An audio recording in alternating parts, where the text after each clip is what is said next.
never had time to work. I thought you retired and are enjoying life now. Oh my gosh, I am. I sleep till 8 o'clock every day. Hey, I need that type of job. It's great. Went to the ball game last night and lost my voice. You did Went to the ball game last night. Madison's ball game last night and lost my voice. It's easy to do. Especially when you yell about right now. Well, that just means you're cheering them on. That's right. Right. So how you been? Like slippers. Good. I guess Been I here need to long go enough. I and gotta take a red time off for the chills. November, December, so I don't have to lose any time. You already had one? I got one. It's nice. It's nice. I like my job. Been into keeping it as long as I can. That's a good attitude. We're recording now. You're the mayor for tonight. He's on a cruise. You didn't want to stay with us. I had.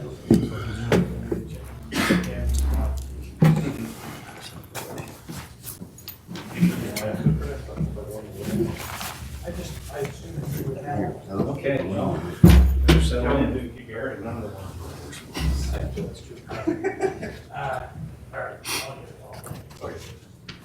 Brian? I haven't seen her. David's went to get a sandwich, I think. Reeser just did.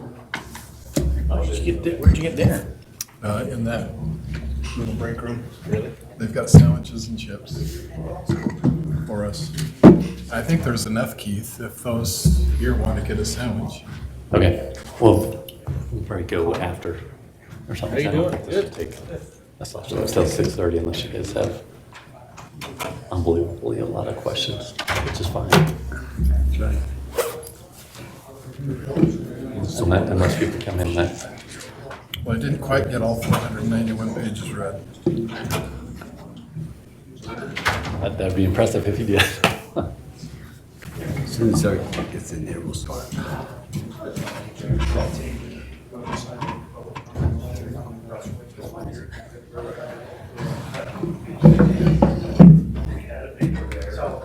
We'll figure it out. We're in no rush.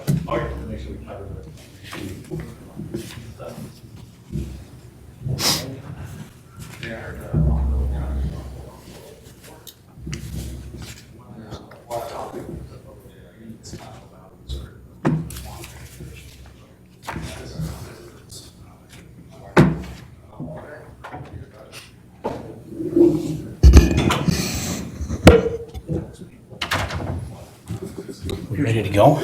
We are. I'd like to welcome everybody here today, this evening, for this work meeting on presentation of the water study findings by Keller Associates. Okay, we'll turn time over to you, Keith. All right, turn it over. Perfect. Do we need to open the hearing or do we do that later? Have a discussion first and then open the hearing after it goes to the project. Yeah. We'll get rolling.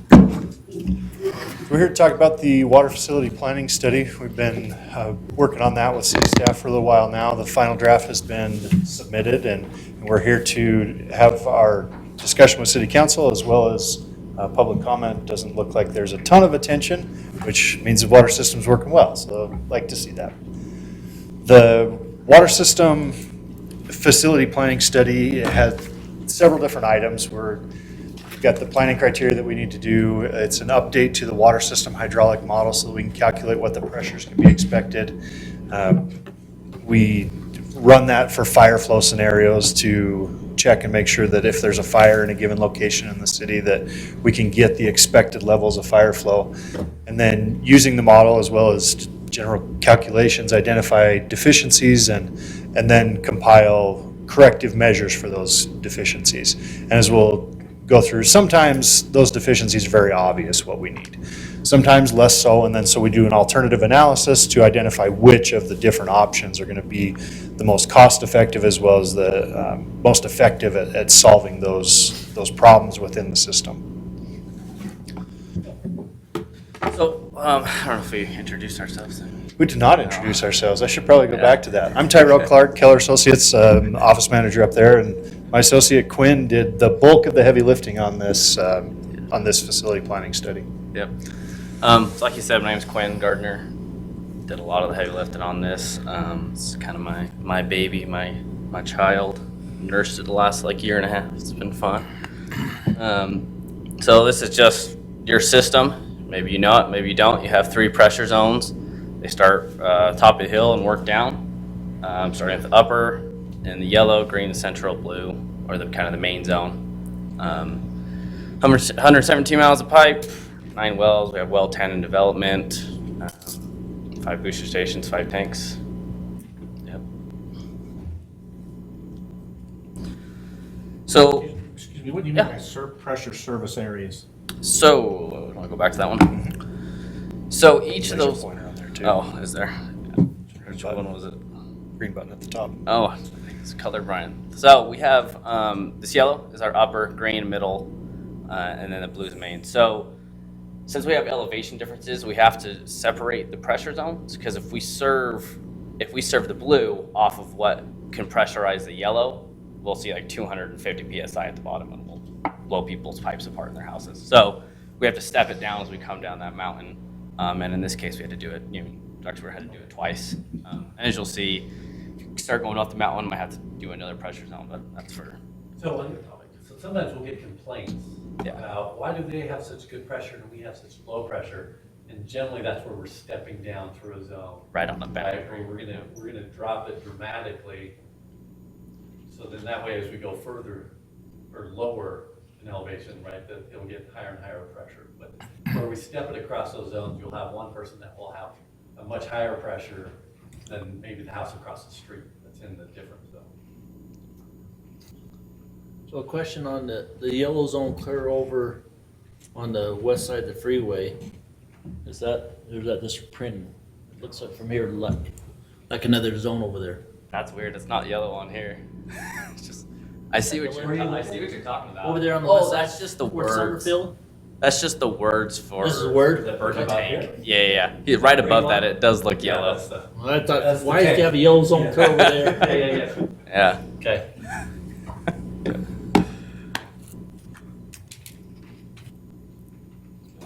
There we go. So, probably the most important thing from a planning study and what we start off with is our population projections. In this case, we took it basically right from the city's comprehensive plan of 1.89%. That plan was based off of census data, jobs data, housing data. Some of it is based off what BYUI's enrollment looks like. It makes up a significant part of the city, so got to take that into account. So you can see we're looking to estimating to gain 20,000 in population by 2020 or 2042. Below that is BYUI's projected growth as well. We got that from their master plan, I think completed in 2023 or 22. So from those populations, first of all, we have to get your demand data. So we look at all the water that was used in the system for a certain year. In this case, we looked at the previous 5 years. We get that, and then using that, we combine that with our population projections, and we get your projected demands. So you can see we have pretty steady growth all 20 years. And then what comes with that is our per capita demands, which are those numbers. So ADD stands for your average day demand. So in an average day, so if we took all the demand divided by 365, that's how much each person uses per day. The MDD is your max day demand, so your largest day of the year, which is typically end of July, beginning of August, that's how much each person is using on average. And then our peak hour, which is what hour period in the whole year gives us the biggest per capita demand, and that happens to be 750. It's also worth noting those are pretty good numbers just compared to other cities, pretty low. So doing good there.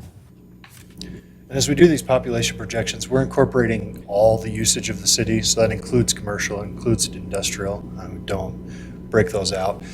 tie it back to population, because population's a nice, easy number to talk about, and a lot of times there's population projections that we can draw on to try and predict what's going to happen in the future. But if we see a big increase in either industrial or commercial or any non-residential type demand, it would push a lot of the things that we'll talk about, the alternatives and the corrections and the deficiencies, would happen sooner than the population, the populations that we'll talk about would suggest.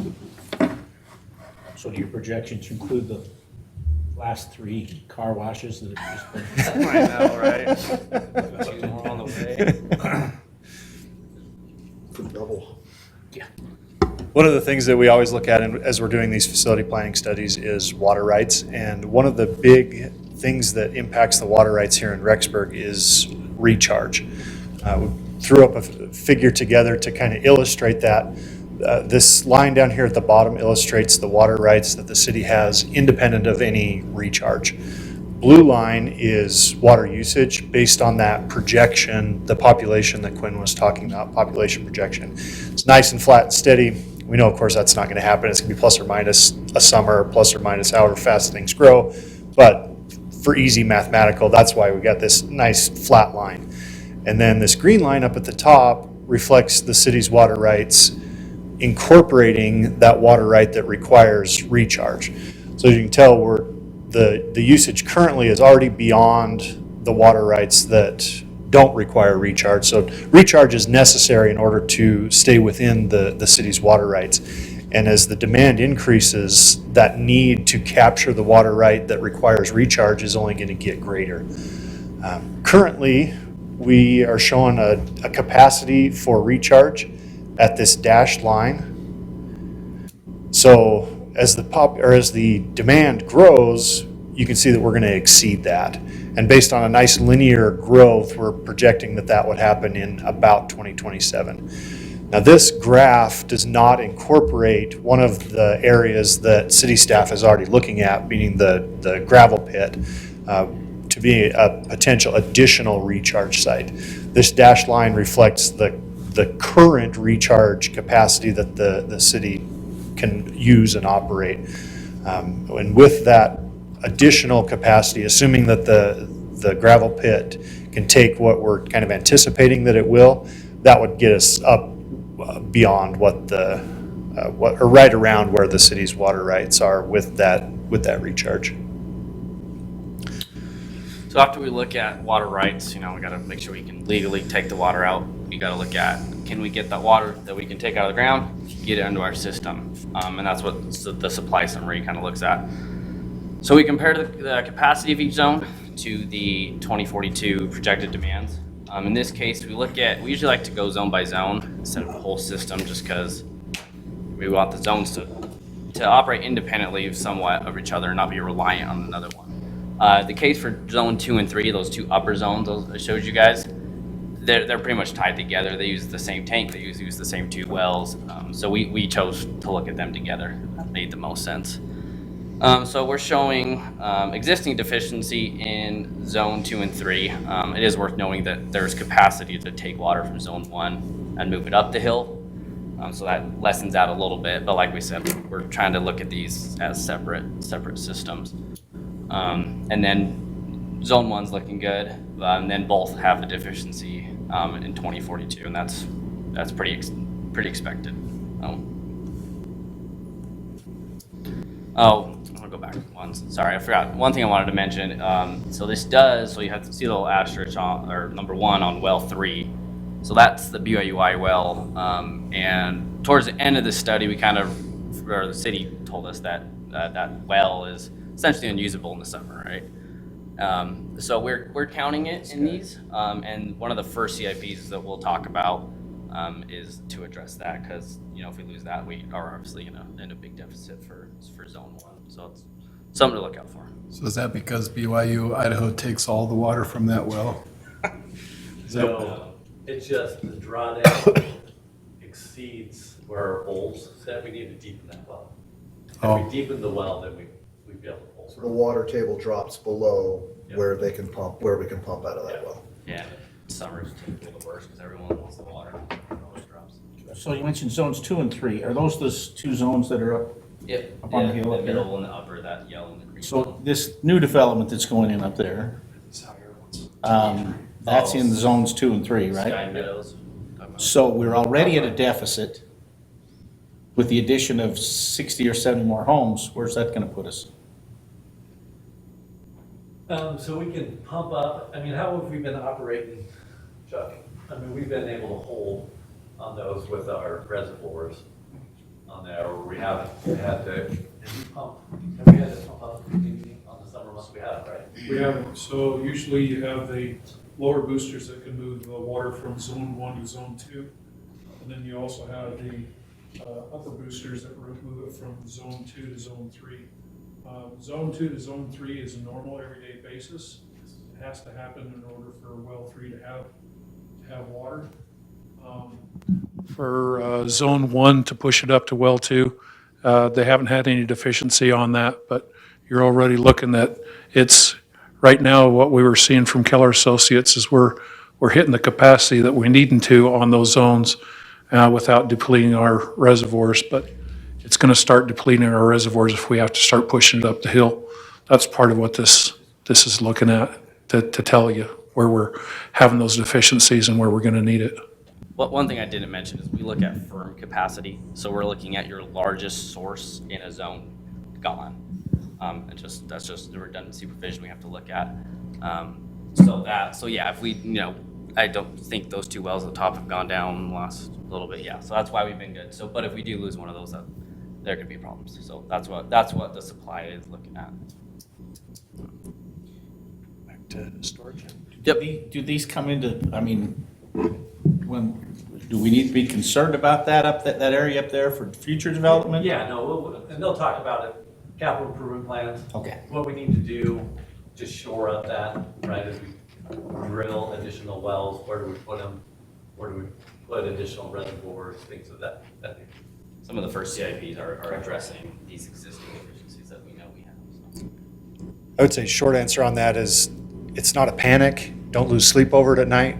But by the same token, there are some things that need to be done. And that's why we do these studies, is so that we can line out the CIPs and plan for those projects rather than doing them on an emergency basis. If Frank Vandersloot walked in and wanted to put 600 homes across from the temple, we might want to look at doing something to let that happen. That would be a little different than our nice steady growth on those curves that you're seeing. Okay. Storage? Yeah, so with systems with storage, we'll have to do a storage analysis. Like we said, Rexburg has 5 tanks. Similarly to supply, we looked at zone 1 separate of 2 and 3. So you see both, well, zone 1 looks good. Then we obviously need some more storage by 2042. And then zone 2 and 3, we are looking at a deficit right now. Not a huge one, kind of along the same lines. Don't lose sleep over it, but it's something that we need to address going forward.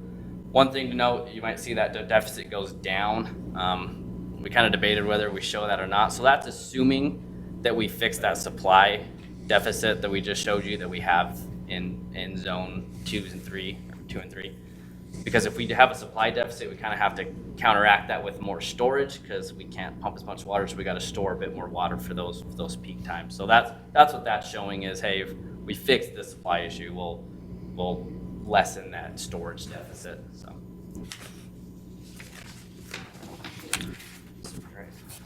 Okay, so after we do the mathematical calculations for storage, supply, water rights, we have to just create a model and see where our problems are that we can't see with math.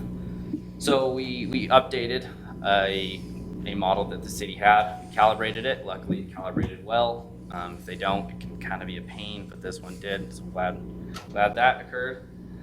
As you can see, we have a good amount of areas that we need to address. I think a lot of these were known by the city, by city water staff.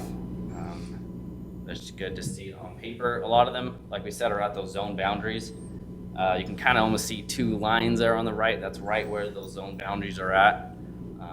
And so you kind of have 2 extremes. You have people at very, very high pressure, but if they're on that that line over from where that boundary is, they're gonna be low pressure, so. Yeah, so that was peak hour, sorry, I forgot to mention that. That was basically the most demand the system's gonna see overall. This is fire flow, so this looks at, can we meet the fire flow requirements that we assign to each area? Residential, we did 1,500, commercial, 1,500 gallons per minute. Commercial, we did 2,500 gallons per minute, industrial, 4,500. And then the fire chief, once again, wanted 8,000 on the downtown area, just because we have all those connected buildings and very close and old, could be fire hazard. So you can see we have a lot of areas. We knew about a lot of these areas, and the areas on the right, you'll see that big cluster. That's just a delivery issue. We just need to get some more lines there, open up some looping, different items like that. And you'll see some just scattered out throughout the system. Those are usually smaller dead-end lines that,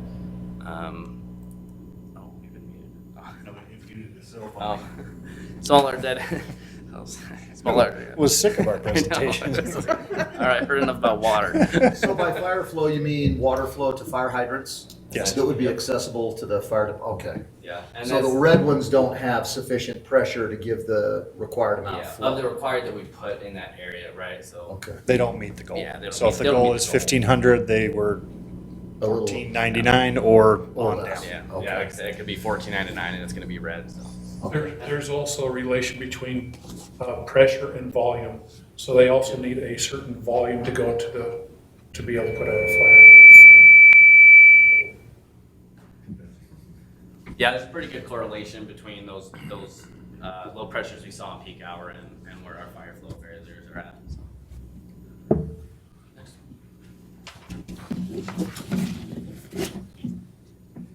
Not letting me.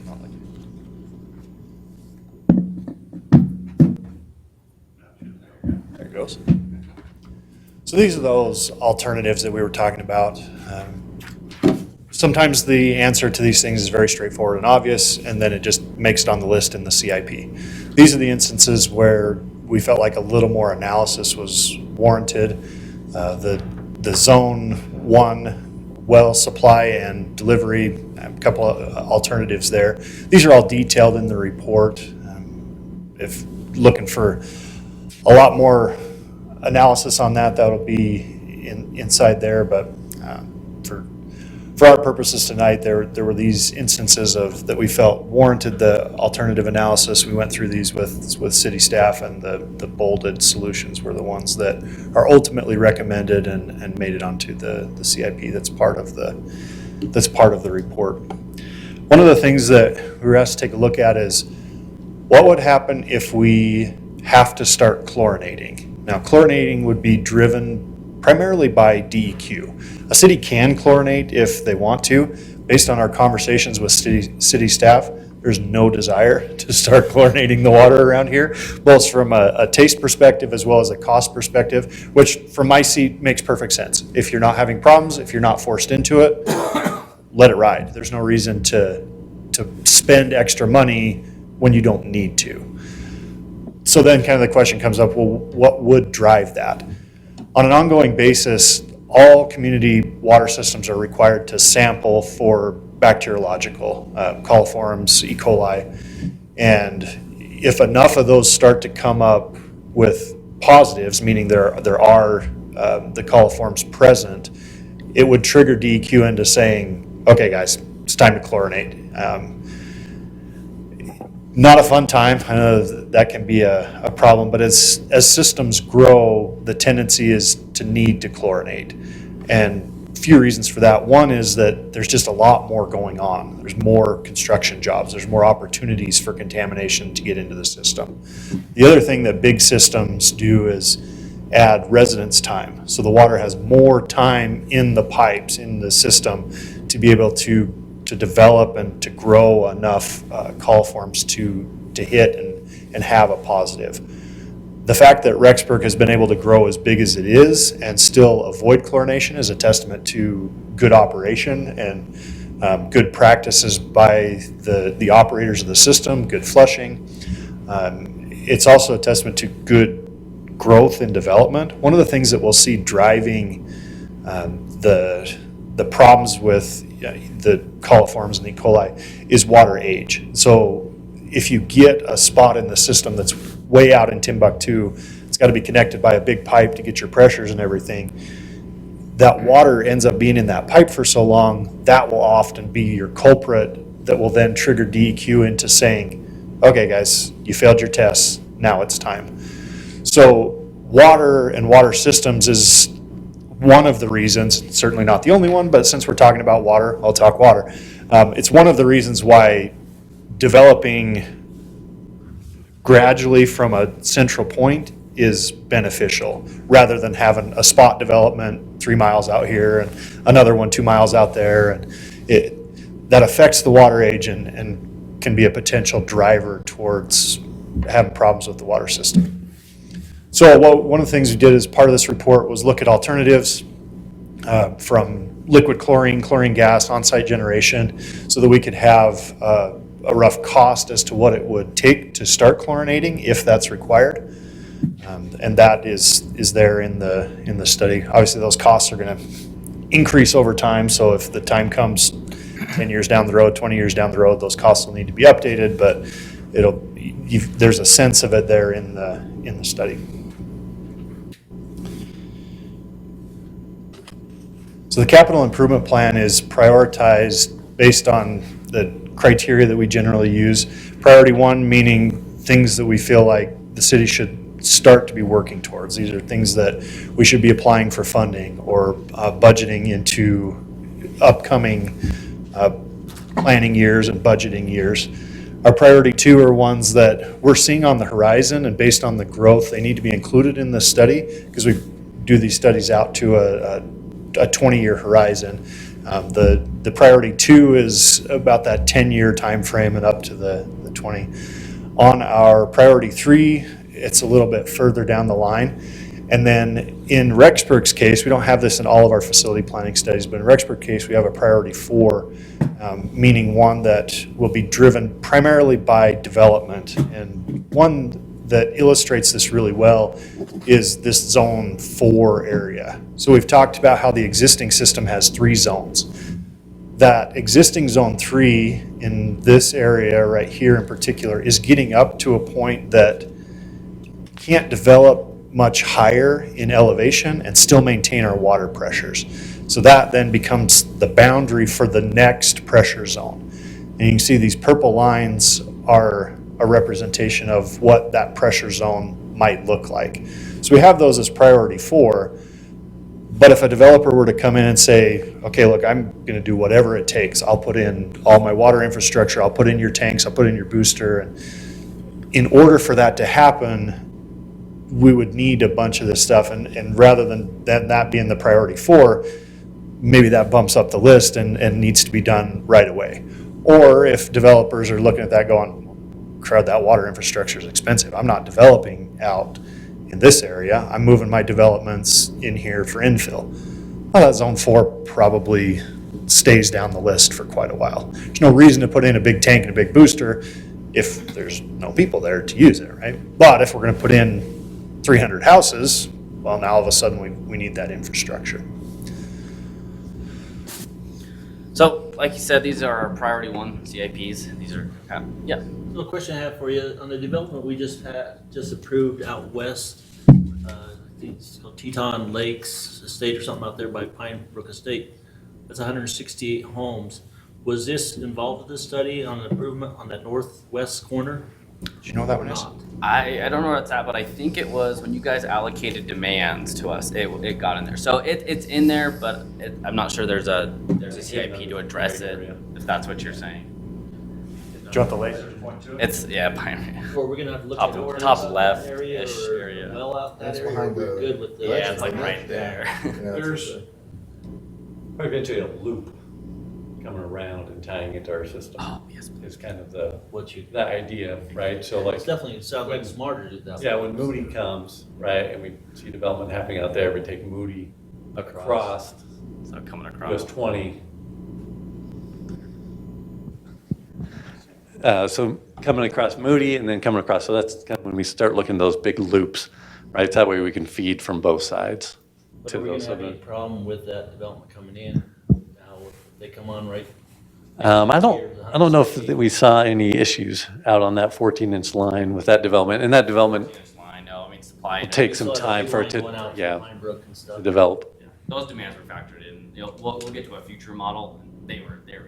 Okay, that's why I just wanna know if that was. I'll let you know if anything happens, because I live out there in Pine Brook. The mayor and I If you will be on the phone. no water, you'll report to. Little drip from the shower head, and we'll be giving you a call. This is also something, Colin, that we're interested in too, because that line going up 12th West is only one directional. So it starts basically at the co-op and goes up to that subdivision at Pine Brook. And it doesn't have a second way. So if we get a line break out there, we have to shut it off. That whole subdivision is off, along with all the other businesses and everything else that might be on that. So by looping that, you have better water flow out there, but you also have a second way to feed that subdivision, so they're never out of water.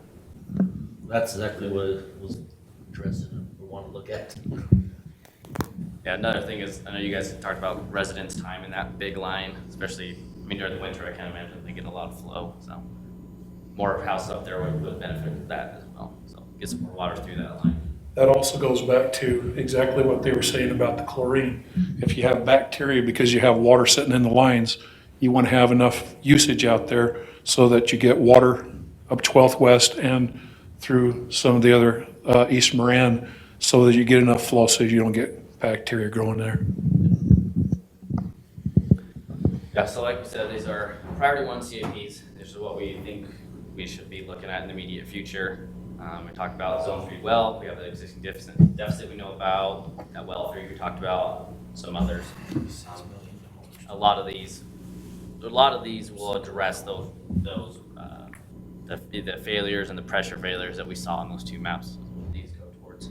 So that zone 3 well, does that mean we need an additional well in zone 3 for that $6 million? That's what that one is. That would be a whole new well. A whole new well. Okay.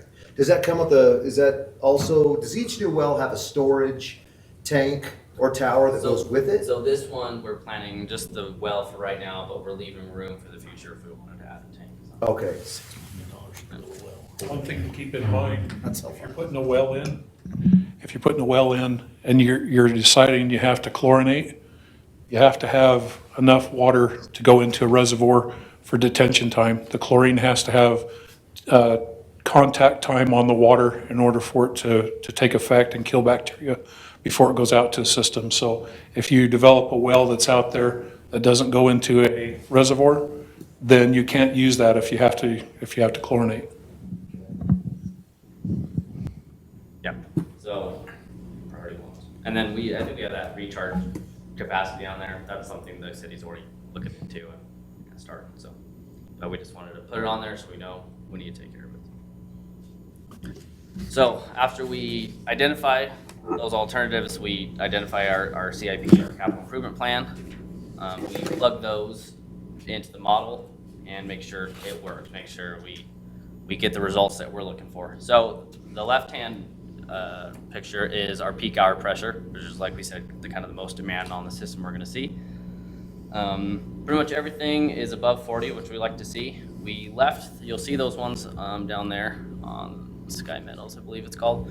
So we left those red just to show that, hey, we can't develop above that line with our current system. That zone just can't pressurize it. Because if it gets to where we can pressurize them, we start over-pressurizing other people in the system. So that's kind of the demarcation line, is what we're calling it right there. So, but everything else looks great. On the fire flow, it's pretty typical to not have every single hydrant meet. We kind of have to pick and choose where we're going to use our money. It's more cost effective if we can throw $100,000 at a line and we can knock out 3 of these failures rather than the same $100,000 and get 1 failure. So wish we had unlimited money, but we got budgets we got to work with. So we still have a couple of those. So a lot of these, the red dots, the fire flow failures that you're seeing there are single small lines that are within the city. A lot of times they'll go to a single fire hydrant.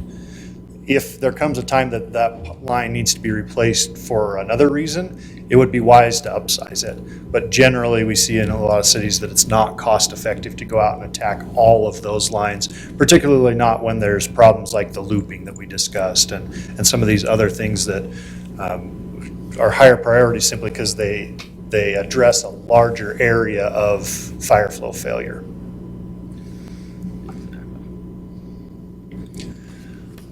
So the facility planning study, we take a look at the peak hour, we look at the study, the supply, we kind of walked through the capital improvement plans. As we mentioned in the beginning, we try and tie things to that population because it's nice and simple and gives us something mathematically to tie to, but there is the aspect of this that if big industry comes in or something that's using more water compared to the population, that's going to affect things more than just strictly the population. The water usage obviously is critical to the water system. And then the facility planning study's got that capital improvement plan that can be used to plan out projects that are going to be needed for the near and extended future. That was what we had to discuss. Are there any additional questions? And thank you for asking questions as we went. I forgot to mention that in the beginning, but it started up thankfully with questions, so perfect. I like that we have those as we go along. So typically, where does the funding come from for these capital improvements? Are there grants out there that, I mean, is that something we need to, because I don't think we got $20 million in the bank to throw at this. It's like every project, right? 20 million here, 20 million. No, so different ways, right, that we come up with the different funding opportunities, right? Sometimes if it's in an urban renewal district, sometimes that we can get some funding there. A lot of times, right, are capacity fees that we charge, right? We collect funds in that way, and then we utilize those funds to upsize lines or to put new infrastructure in place to pay for that. And so that's where we primarily try it. And then you can always sometimes DQ, like when we did the last project, the big one, that was like $11 million project, we got a loan through DQ, but there was quite a bit of that, well, I shouldn't say quite a bit, was it about 2 million, I think, or something along those lines that we got loan forgiveness on. And then we also got it at I think a 1.75% interest rate. So there's different ways with that we can get funding, but a lot of times those are kind of the routes that we go for that funding. Don't our rates include a capital improvement piece? Yeah, I mean, the rates have that included, so as we have to do replacements and things like that, and so. So that's where we can go out and borrow the money. Yeah, so we can get some funds that way. How are we looking for this, within 5 years, 19 million and change? I mean, it looks like it's prioritized even specifically. I mean, how are we looking at drilling that new well on Zone 3? Is that something that's in the near future that we can tackle, or? Yeah, I think so. I think we could definitely look at that and look at, I mean, obviously there's some places, right, where they have Zone 3, we're gonna have to get some property for that. But definitely things that, right, and that's why the benefit of doing these studies, right, is to take a look at your system and reevaluate and go through it and say, okay, here's where we need to go now with it. I mean, our last study that we did years ago, right, it produced a bunch of things that we went through and did, and we did a lot of improvements. And now with our growth, and depending on where growth happens, like they talked about, right, that drives a lot of the discussion of, okay, where do we need to put the priority to make that happen? And so, but yeah, that's a good question. And from our standpoint, we kind of expect there to be changes to those lists too. Changes come from where the development happens. Changes come from operational staff when they realize that one well is producing half of what it used to. There's a lot of things on the ground that will move one project up above the other, and things that come together with that funding. Thought I saw someone had a hand raised. And so you take into account when we're approving new developments so that we're not outpacing our ability to. Yeah, and that's why we had that discussion on changing over to secondary irrigation systems, right? So that way we can lower that demand on our system, especially in the summer months. Because the summer months, right, is when we're seeing the peak demand on our system, and that's why we're making those changes. And then, yes, we do look at that when new development comes in. And then the chlorination is gonna be like a last resort, right? Absolutely. I feel like that's, Yeah, our quality of water is really good, and that's something that Chuck and his crew does a really good job trying to protect. Obviously, right, backflow prevention, people taking water out of our system without notifying us, operating valves, like especially when we have new construction going on and having contractors turn on valves without us knowing it and making sure things are being operated in the manner we want them to, so that we don't run that risk of water that's needs to be tested and chlorinated, getting pulled back into our system. So Chuck does a really good job of watching that when new contractors come in and does development. There's also a couple other programs that we have. One's a source water protection, so it's around the wellheads and wellhead protection besides the backflow. So we're really aggressive on trying to make sure nothing gets back into our water. So that also includes chemicals that are in the vicinity, looking at what might be in the farms in the areas of where the water is traveling through the aquifer towards our wells. There's a lot of stuff that's involved with that. I do know that I think it's 9 or 10 years ago, I'll have to look for sure, when this last capital improvement happened. The $11 million that was for that started out with well 8, well 9, partial of well 10, and then you also got a reservoir, and I think it was close to 10 miles of main line that was replaced, which not only the main lines helped out with the transmission of water from one side of town to the other, but also the flows, so the fire flows went up. So cost has gone up, 11 million a couple years ago, 10 years ago, got us maybe a little bit further than the 19 million that we might be hitting this year, but it's well worth it. I think if you start looking at it, you'll see where those things they'll help us out for making sure everybody gets the water that they need. So Keith, does this $19 million price tag warrant a new rate study, adjustments to rates? Are you comfortable with where rates are? We're actually in the process of doing a rate study. So that will all kind of help This'll play into factor it, in. right? Because this study that Keller just completed is going to go over to the firm that's doing our current rate study, right? And so we'll be able to utilize that data to make sure our rates are where they need to be, so we can, as we move forward, we can handle growth and we can make sure things are in place. Now, I get a lot of pushback on some of our capacity fees, especially, when they're hundreds of thousands of dollars. But there's a reason why they're high, because in order to have that capacity in our system, that's where we're seeing they need to be. But we're double checking that with our rate study. And mention was made during the presentation about recharge with a gravel pit. Maybe I should know about that, but I don't. What gravel No, pit? that's okay. So we're working with the county. So our current recharge location, are you guys aware of that, where we do it at Walters Pond? Yeah. So we recharge there, and we can do 4 to 5 CFS into that pond, so cubic feet per second. And so we recharge, and we try to start as early as we can in the year. So a lot of times it just depends when the snow and ice come off, but we're pushing more and more to get that opened earlier and earlier, because we have more recharge. As that demand goes up, we have more recharge we have to do. Currently, we're working with the county, and we did a study this past year out at their gravel pit. So out by the city of Teton, just kind of north of there, where HK has a gravel pit, Zollinger has a gravel pit, the county has a gravel pit, and Edstrom has a gravel pit.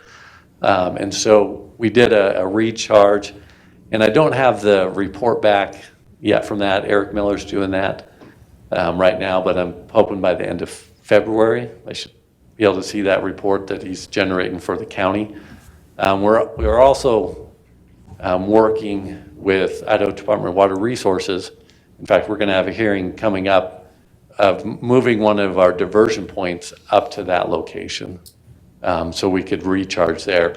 And the idea with that is what we want to do is see if we can recharge, because if that gravel pit can take a lot more, say like 30 CFS or 40 CFS, and we can dump a lot of water really quickly and get it recharged, then it can count for us early in the season. And if we can do it later in the season and we're outside of when the farmers need that water, it would be beneficial for everyone involved. So the faster we can recharge and get our recharge done out, especially early in the spring, right, when the runoff is coming, and we can utilize that to recharge, and it's not affecting our local farmers as much, I think is extremely beneficial. So hopefully that site will work out and we can work through that with IDWR and the county.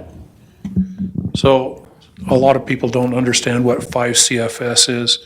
So if you look through the survey, that's about 2,300 gallons per minute. So 5 CFS, now he's talking about 40 CFS, so we're talking 40 or 50,000, I'm sorry, 1,000 gallons per minute. So currently, when we're moving it from the Teton into the gravel pit, it's all by gravity. We originally looked at having it use a pump, which would use electricity, and then you have to do the maintenance on the pump itself and on the motor, and then you have to pay for the electricity, of course. Thankfully, the engineers were smart enough to look at that and say, hey, we've got multiple ways to do this, let's look at it. And I believe they're also looking at it right now with gravity, where it just flows from a higher point to a lower point and is controlled with a gate. And so there's not electricity involved, which is also a cost saving to us. So it is hard to understand CFS a little bit, but it is important to know that about how much water you're moving from one point to another. I just have one more question. Can you describe the sources that we utilize to acquire water rights?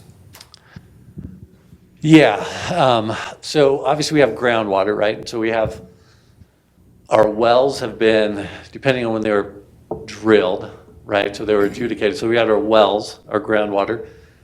We also have a surface water right that is a municipal right that we have out of the Teton River. And those have dates with it. Your surface water rights are an older priority, right? So they don't get called. And one of our best ones is an 1883 right that we have. And I think that one is 17 CFS, cubic feet per second. And then we have an 1898 right that, no, what am I saying? It's not 17 CFS, it's more than that, 27 CFS. And then we have another one that's the surface water that's a 33 CFS, so it gives us 60 CFS out of the river. And we utilize those ones to recharge with, right? So that's what we have, a right that we can take that, but we have to put in, for every 1 gallon we take out, we have to put 1.5 gallons back into the aquifer. And so we recharge out of that.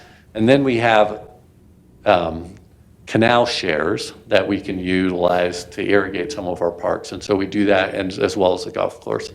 So we have those shares that come into play.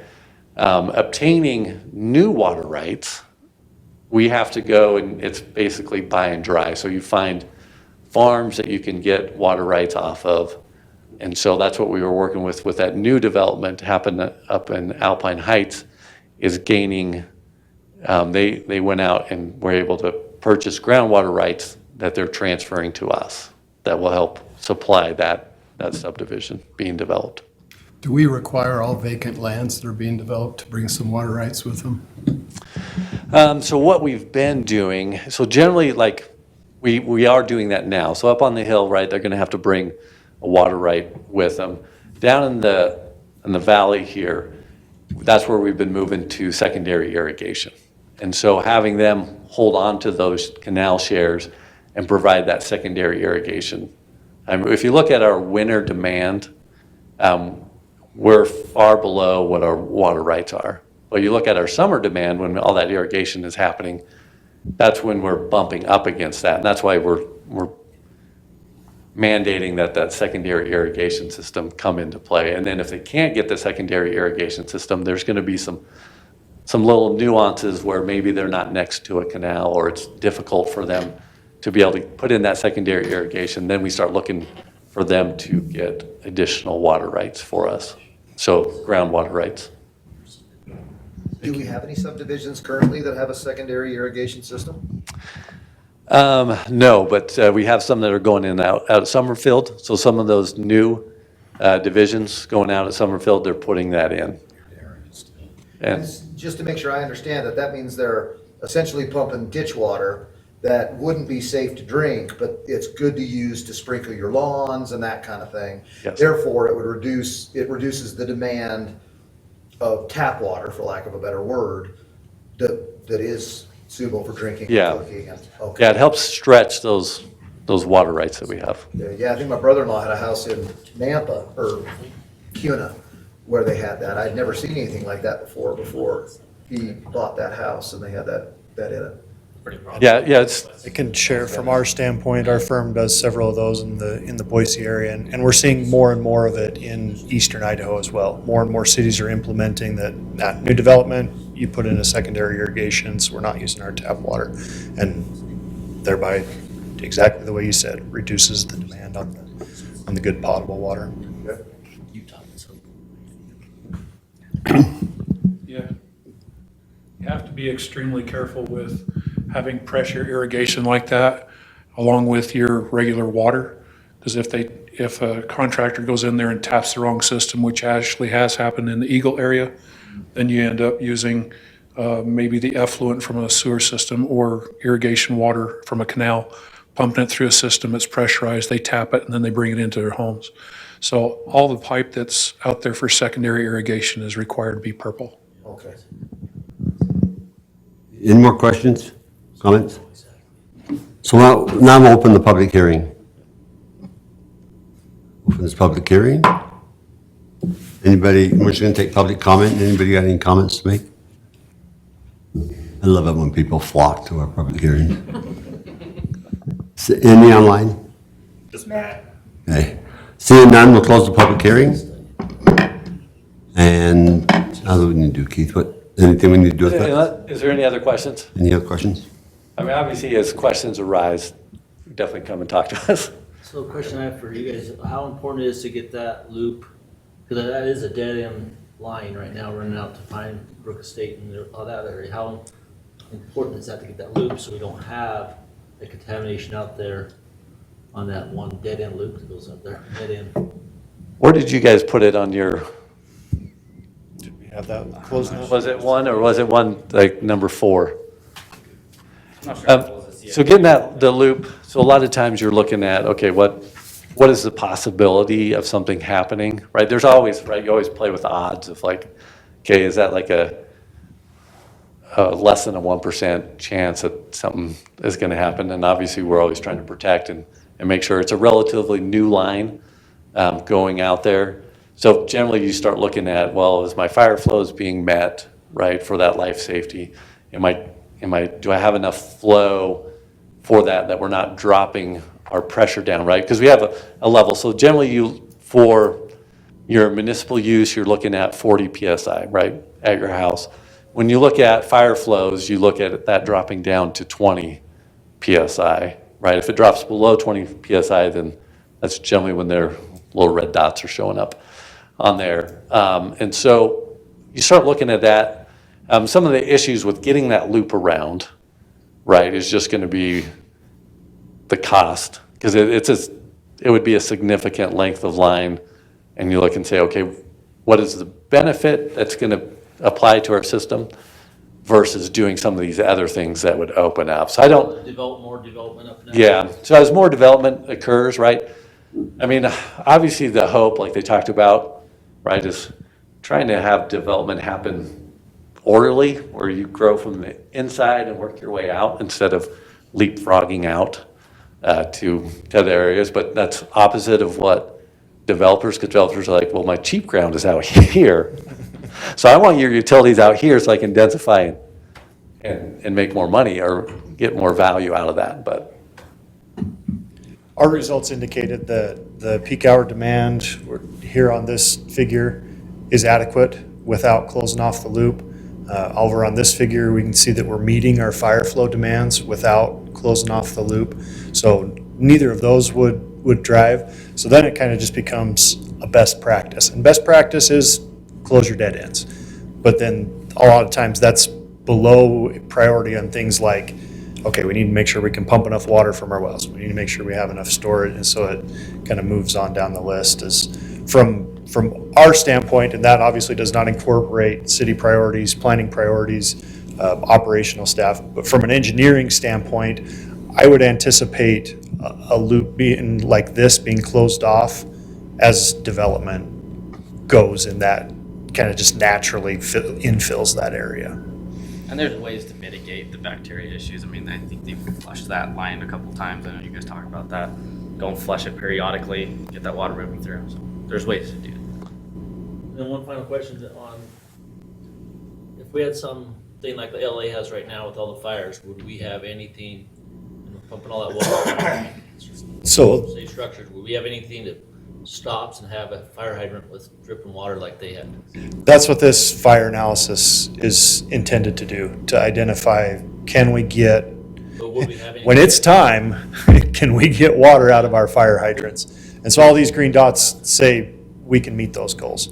So there's like standards, like that would far exceed any standard when you have that many homes burning, right? We would drain our tanks so fast if we had a fire like that, where we had hundreds of homes burning across the city, right? We would just run out. You can't keep up So with those that. green dots then don't mean, if we opened up every single fire hydrant in the city, we'd have the correct amount of pressure or enough pressure. So what kind of contingencies are you looking at to determine whether or not we've got enough pressure, enough water flow? So those are industry standards that we look at, right? And so, yeah, you could go above and beyond industry standards, but that comes at a huge cost. And so those are the things that you're balancing, and that's why you kind of have those industry standards, because what is the likelihood of an LA-type fire ripping through Rexburg, right? Pretty minimal, right? Probably somewhere in the kin to the volcano exploding in Yellowstone. But those are things that could happen, and you just say, yeah, we don't have enough money available to build to that standard. But on your average house fire or even industrial fire, how many fire hydrants are going to be in use? So our analysis doesn't talk about the number of fire hydrants. We work more in gallons per minute, but just simply in order to get those high gallons per minute, you need several fire hydrants. Practically a single fire hydrant only has so much capacity in a single fire engine. We did 1,500 gallons a minute in residential areas, 25 in commercial, 4,500 in industrial, and then the downtown area at 8,000. And I can tell you, compared to other cities we work in, particularly that 8,000 is very robust. The 1,500, fairly common in residential. We see some cities that'll take that as low as 1,000. The commercial and industrial at 2,500 and 4,500 is on par, shading a little above what we see. And so the goals that we used in this analysis are on the conservative side. They're not double and triple of what we see in other cities, but a little buffer above what we see in cities the size of Rexburg. That's good to know, our citizens. Yeah, it's worth noting on those. Yeah, it's also one of the things, right, that Chief Childs looks at, right, our fire rating, right? Because that's the insurance that everybody pays is based on that fire rating that our community has. And so we look at that as well, right? Because that's an added cost to our community members, depending on how robust our system is, determines kind of that fire rating for our community. And then that fire rating insurance companies look at to say, well, this is how much we should charge for insurance with that. And that's why Chief Childs is concerned about the fire flow in the downtown area. Yeah, that's why he's looking at If there's a 8,000, which risk is for super high. Multiple building fire, it's in a very small area in the middle of town. Yep. With Long, those- a along with those fire flows we were talking about, we also look at that 1,500 for 2 hours, or in case the industrial was 4,500 GPM for 4 hours. And that's where on the storage, you see that fire line. That's what that's referring to is, okay, we have 4 hours of 4,500 GPM, which is, that's a lot of water. Like I said, it's 1 million gallons. Several hydrants open for 4 hours. There was maybe another question that might be helpfully answered to you. So I brought this same question when the fire started in California to my group. And I said, so what is the probability of those homes not having water that were right close to those fire hydrants? The fire hydrants having no water and the homes having water. And they looked at each other and said, for culinary water, there's no chance. You have to be able to provide it to the businesses and the homes for water. I said, so how do you get that water to the fire hydrants without without taking it away from the homes? And they looked at each other, and we just talked about secondary systems. So the secondary system, they talked about a reservoir that was over in California. It was 120 million gallon reservoir. I'm not talking about a tank, I'm talking about a lake. So the reservoir itself was actually more than likely a secondary system that fed those fire hydrants, those 20% of the fire hydrants in that community. And where the reservoir was empty, that's why they didn't have water to those fire hydrants. So our fire hydrants, we take a lot of pride and make sure the fire hydrants work. Every year they're exercised and they're flowed to make sure that they're working. If there's any deficiencies where they're not working, we fix those. So. Okay, we'd like to thank Keller and Associates for the presentation. Very informative and very good. So if there's nothing else, we'll just hang out till 6:30. Exciting. Thank you, guys. Appreciate it. Very informative. Vote on anything? Guess no action. No, there's no action, it's just, they'll bring it back. We got 30 minutes. We did 30 minutes. We got to drink another diet Coke. Oh, I sure can. What do you think's gonna get me past the 30 minutes? Looks like the meeting itself tonight is not too. Yeah, it doesn't seem to have too many items on the agenda as I was looking through. Mayor's not here to.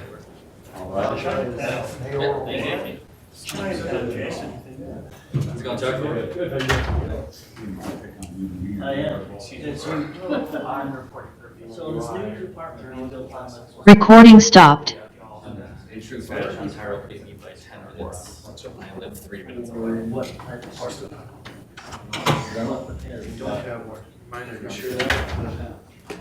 UIUI reporters? So they are in the trouble area.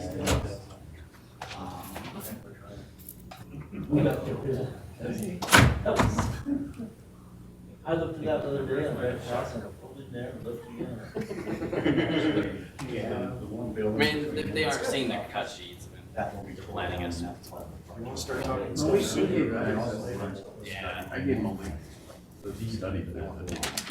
Well, you look at it too, and where we have loan forgiveness, yes, you still have, we'll say 9 million left that has to be paid off. It's no longer for 30,000 residents as the city continues to grow. It's put out on all the residents that are moving in. That's the hard. It's actually paid up quicker. Especially you get those low, like 1.5, 1.75. Your rates go faster than that.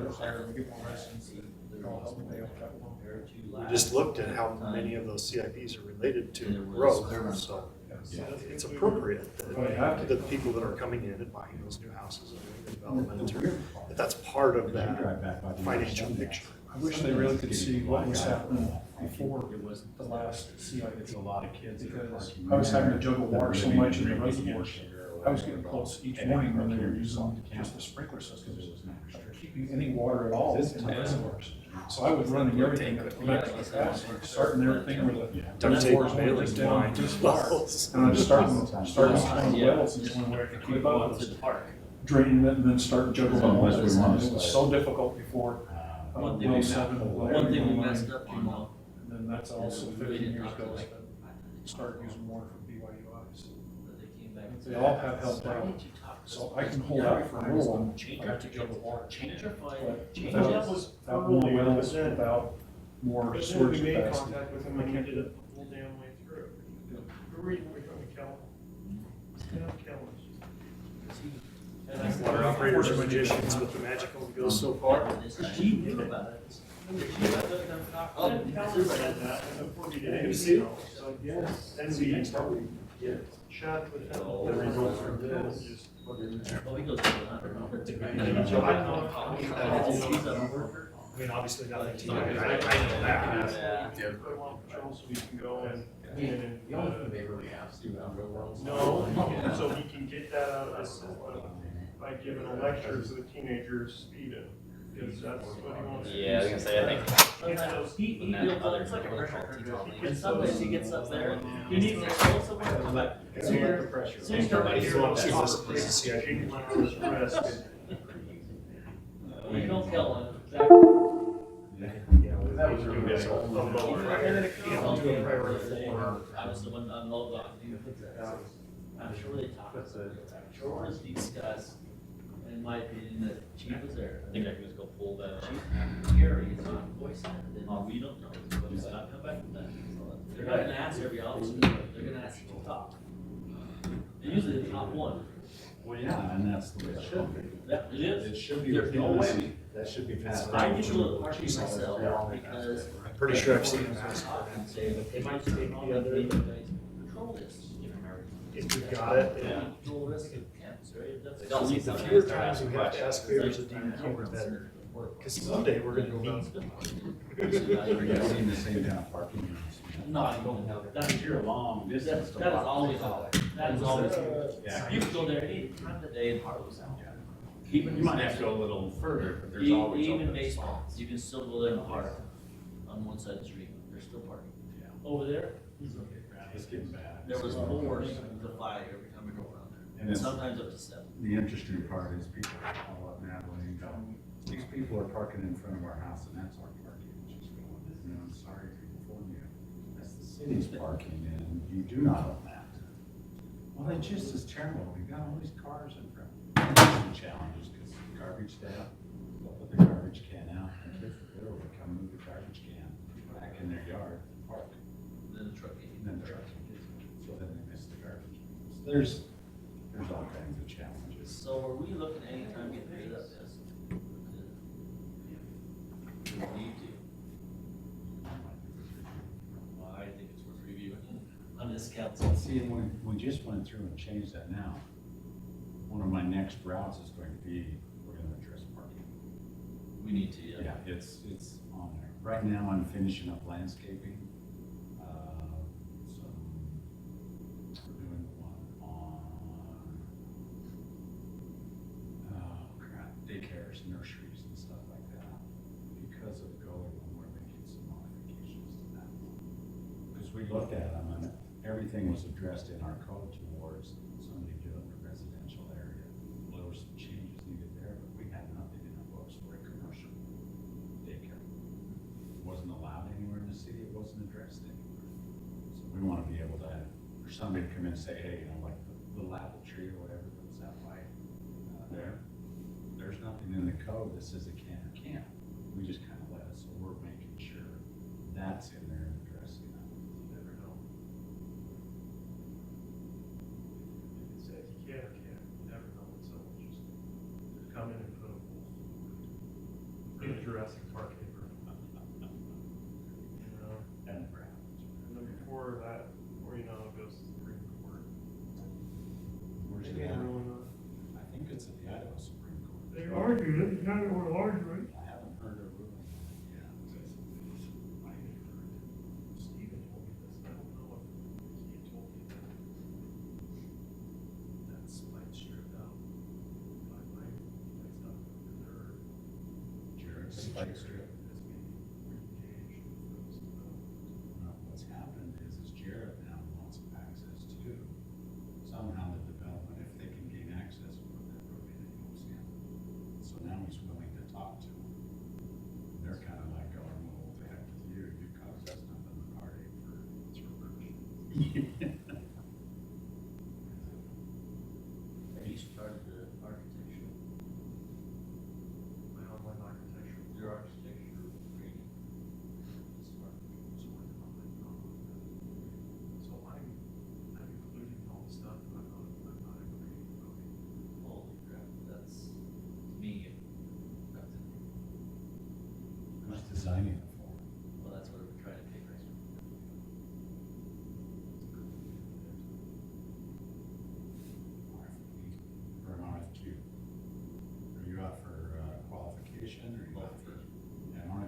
just says, we want to find out who's Well, the qualified. problem is, there's all these little firms, and then they brother up to the big firm that shows they can create 600 police departments, but are they gonna get that resource? Are they Try actually to going evaluate to? that on that, I'm saying, well, A couple of them, I was gonna provide me with materials.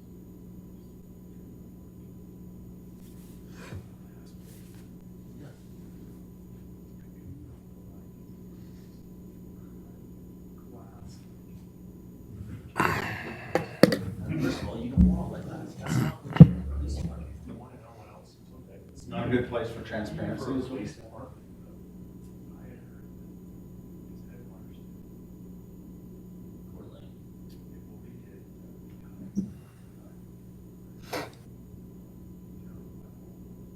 Um,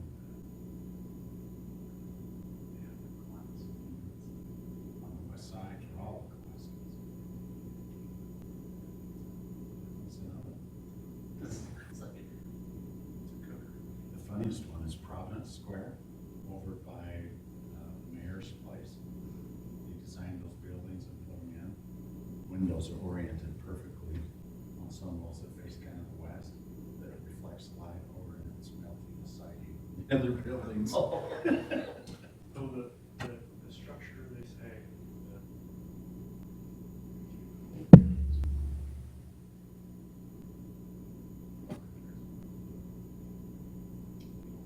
The environmentalists. we all care about. The tree huggers. Well, we can't, those who live over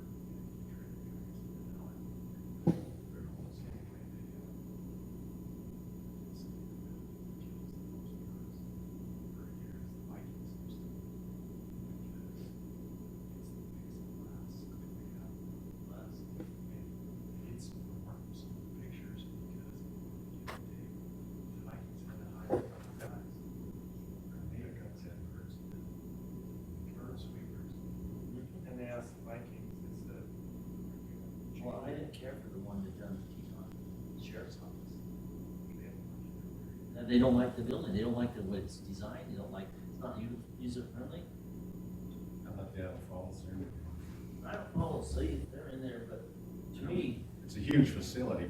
We don't need anything. no, out there. but to me, that's still non-community friendly. I mean, you go in there and you really, you feel like you're almost going into the jail to talk to an officer.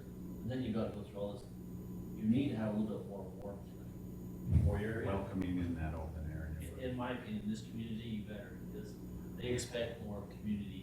So it's policing. there's designed more to protect, so Yes. you've got all the security you've got to get through. Oh, I bet they, yeah. I see nothing but dead bodies.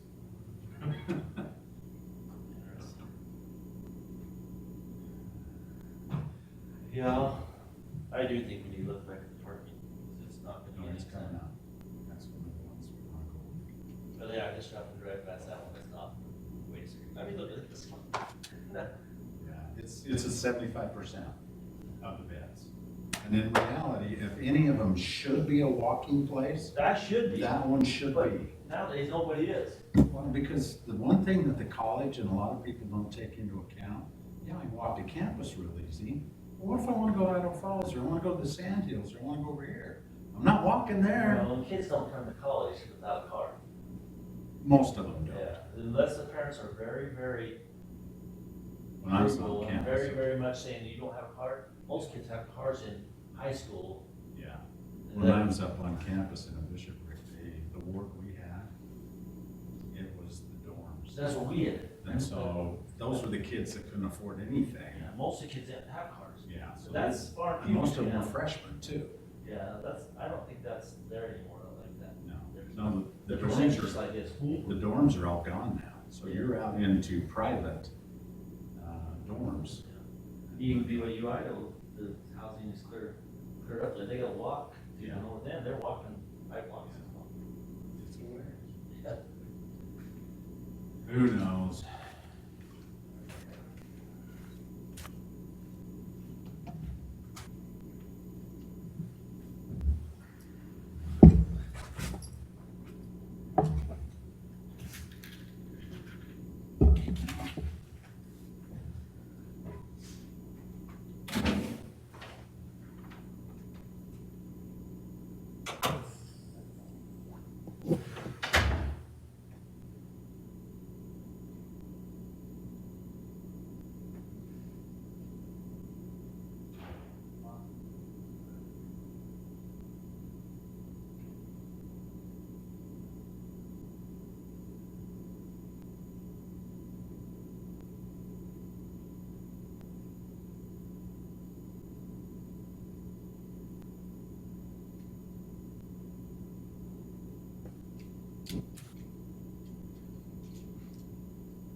Well,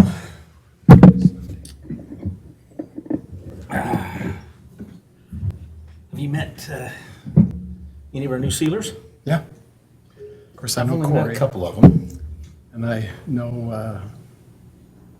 I mean, I know them all. I just haven't seen them up there. oh, I'm trying to remember them all. Dan Hanna, Haven't met Dan. he lives out my brother's ward. He was their bishop for a lot of years. He's a nice guy. Okay. He's a nice guy. And, let's see, there's Ron Anderson. Yep. Used to teach with Probably. Ron No, and yeah. Todd Hammond. Yeah, and Todd Hammond. And Hey. so that's 4 out of the 6. Who are the other 2? Corey. Well, it was one of the 4 I was counting. Oh, you were. Stuckey, Yeah, Gerald Stuckey. Gerald, Yep. or Gerald. He goes by Gerald. Yeah. Yes, he's on our shift. Yeah. Great. And That's one 5, more. right? Yep. One more. So they weren't getting any sound. Matt did tell me because he was watching. Coming to me. I can't think either. Trying to think of the other shifts that. No, it'll come to me. But anyway, yeah, I've only seen a couple of them up there. Chuck See, I might. keys with the handheld. But there was, that Thursday morning shift, there was just the 3 of us. Back to them. And then, rather than come in after us.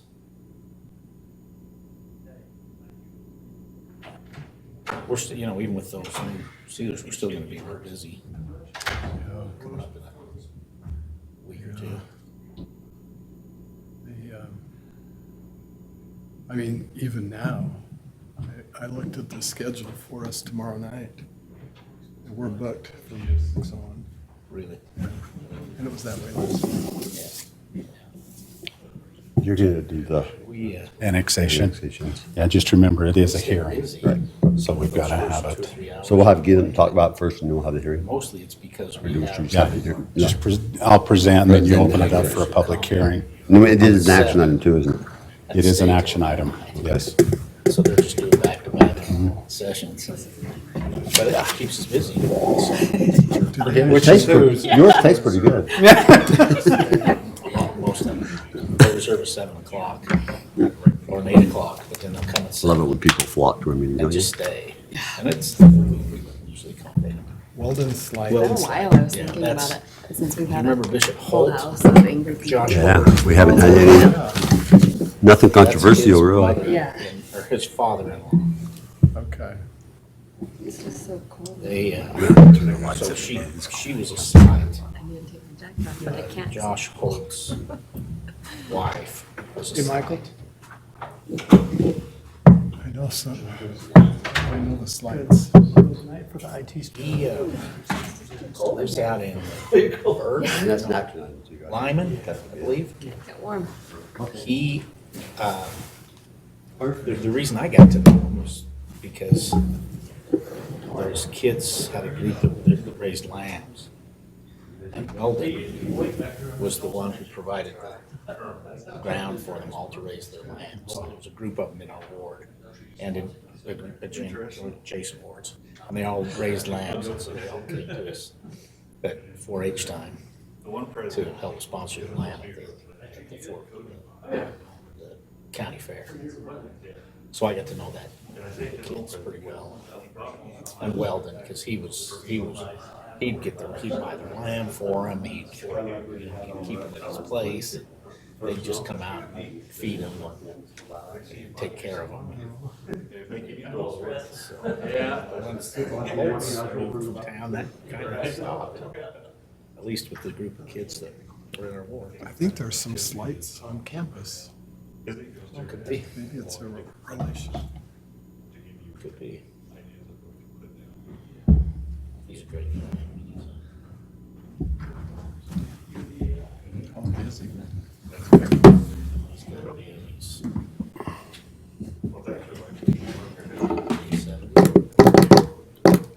Guessing Weldon is? Well, I don't know. Josh is, well, his kids are all getting married now. Roy Slide. That's what I'm thinking of. Do you know if Roy is related?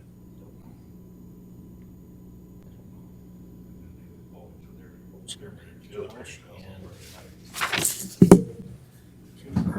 first name.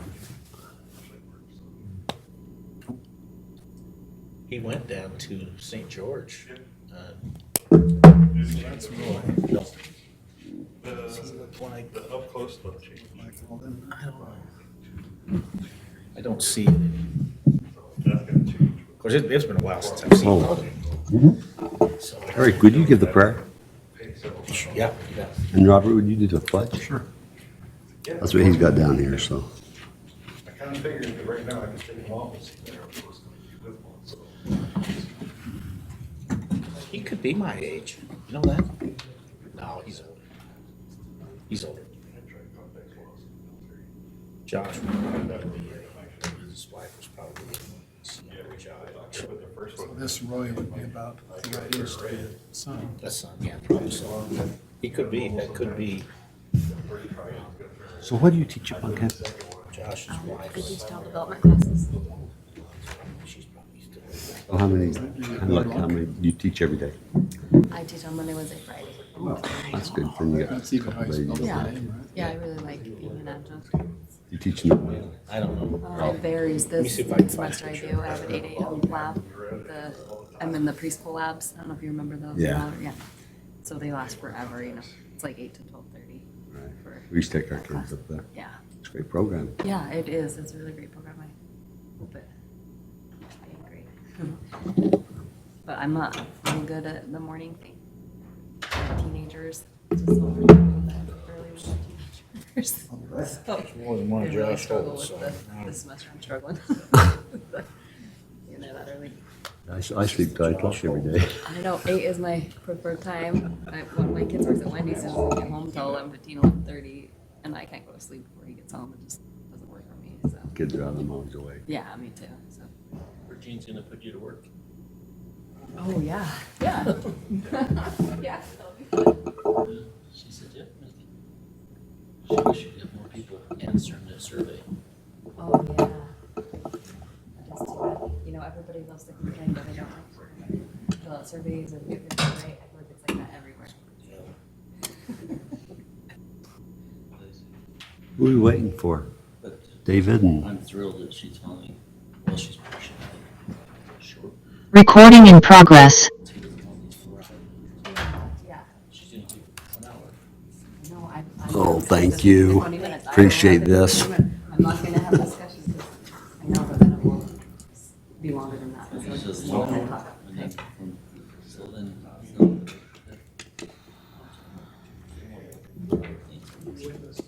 Just couldn't want that, Yeah.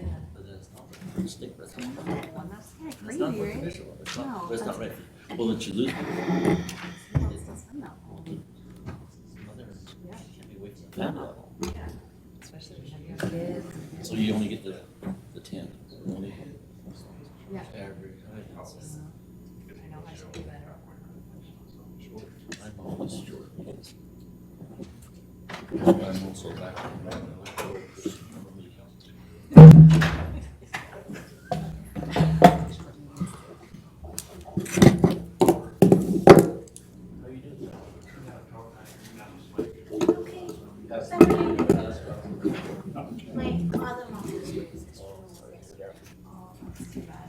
how was it? How was it? They have over here? I thought you.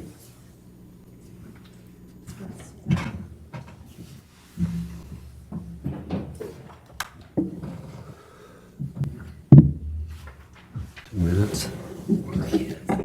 How much, two?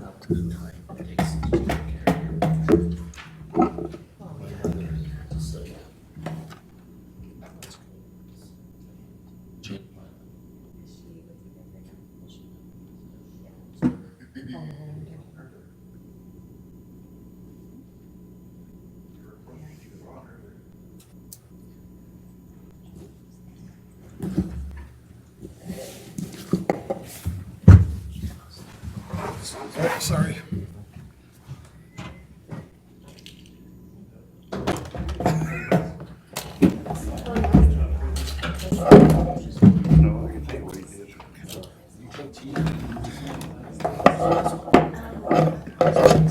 Dylan disconnected. Not anymore.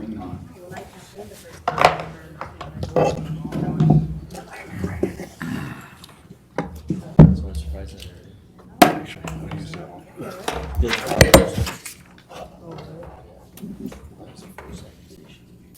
like to welcome everyone out to the city council meeting tonight. 6:30, so we'll get going. Beginning of our meetings, we always have a prayer and a pledge, and I've asked Councilmember Eric Erickson to give the prayer, and Councilmember Robert Chambers to give the pledge.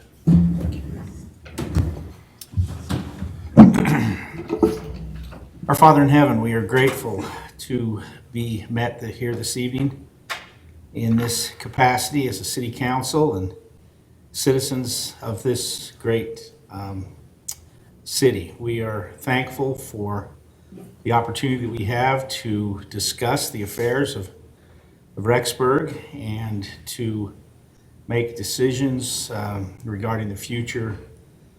We pray that thy Spirit will be with us as we deliberate, that we may come to conclusions that will be of benefit and blessing to all of the residents of our city, and will be guided in to make good choices and decisions.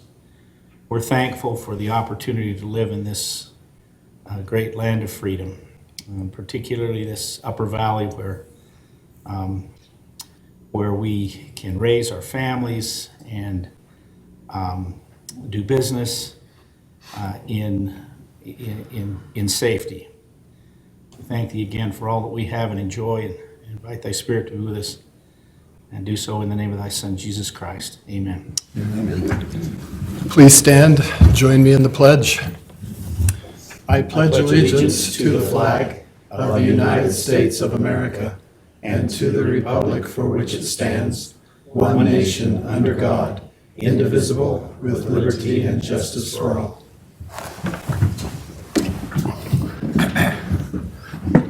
Mayor Merrill's out of town, he's traveling, and so he's asked that I conduct the meeting tonight. Mariana, can we have the roll call of the Yes. council members? Councilmember Johnson. Here. Councilmember Chambers. Here. Councilmember C. Erickson. Here. Councilmember E. Erickson. Here. Councilmember Reeser. Here. And Councilmember Chambers. Yes. Did you say Mike? Oh, and Council President Walker. Yes. Okay, thank you. We have a full quorum, and so now we have welcome some new employees, Jackson Likes and Steve Guzman. Is Jackson here? Is Steven here? Okay, well, I guess we'll do that next time if they show up. Okay, now we have a time for public comment. This is items that are not on the agenda. If you want to come up to the front and talk, and then if you can limit your remarks to about 3 minutes. Anyone want to make any public comment? Anybody online? Okay. Move on to our next one, items, different assignments or committee assignments. If we can just start down here with Colin and see if he has any. Let's move on down. The only thing I have to report is the construction of the golf, or, I forgot the name of it, the clubhouse at the Teton Lakes is going well.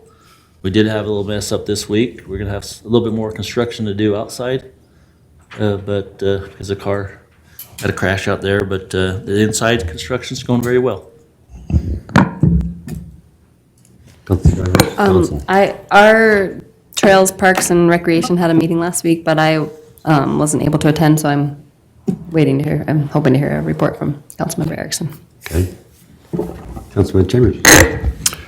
Just quickly, the Tabernacle Legacy Campaign is underway. We're trying to raise $5 million to restore the Tabernacle.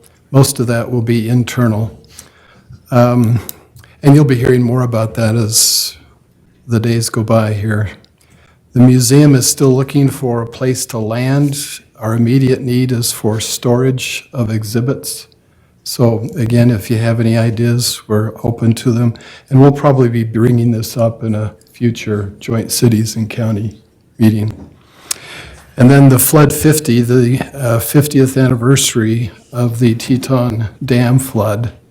The planning is underway. That will take place in June of 2026. So we're getting a good start on that, and that's taking up a lot of the cultural arts planning time. I think that's it. Okay. Very good.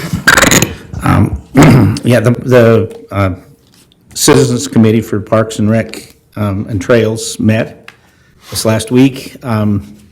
Most of our meeting was taken up in a discussion of a development that is in process just south of the high school.